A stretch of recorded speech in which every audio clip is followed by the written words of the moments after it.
ফিলিস্তিনের পাশে দাঁড়ায়নি তাদের বন্ধু দেশ সৌদি আরব। একমাত্র ইরান এবং ইয়েমেনের যোদ্ধারা তাদের যা কিছু রয়েছে তাই নিয়ে ফিলিস্তিনের পাশে দাঁড়িয়েছে। তবে এবার ফিলিস্তিনের জন্য প্রস্তুত বিশ্বের সবচেয়ে বড় মুসলিম দেশ ইন্দোনেশিয়া। ফিলিস্তিনিদের অস্থায়ী আশ্রয় দেওয়ার জন্য প্রস্তুত ইন্দোনেশিয়া। ইন্দোনেশিয়ার প্রেসিডেন্ট বলেন, প্রথম দিকে 1000 ফিলিস্তিনিদের আশ্রয়ের প্রস্তুতি নিয়েছেন। ক্ষতিগ্রস্ত এই মানুষকে কিভাবে তাদের দেশে ফিরিয়ে নেওয়া যায় সে বিষয়ে দ্রুত আলোচনা করার নির্দেশ দিয়েছেন।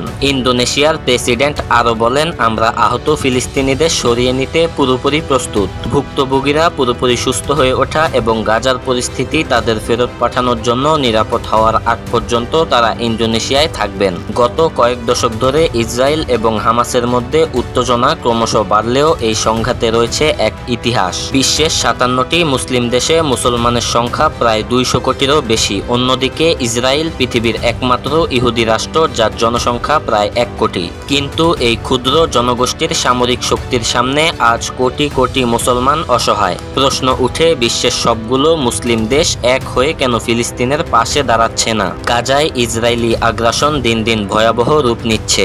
নিষ্পাপ শিশুদের জীবন নিভে যাচ্ছে বোমার আঘাতে, অথচ বিশ্বের মুসলিম দেশগুলো দূর থেকে দোয়া ছাড়া আর কিছুই করতে পারছে না। মুসলিম দেশগুলোর ঐক্যবদ্ধ হতে সবচেয়ে বড় বাধা রাজনৈতিক স্বার্থ এবং বিভাজন। সৌদি আরব, মিশর, তুরস্ক, পাকিস্তান সব দেশেরই নিজস্ব রাজনৈতিক স্বার্থ রয়েছে। মুসলিম বিশ্বে শিয়া সুন্নির মধ্যে বিরোধ রয়েছে, যা ঐক্যবদ্ধ হতে বড় বাধা সৃষ্টি করে।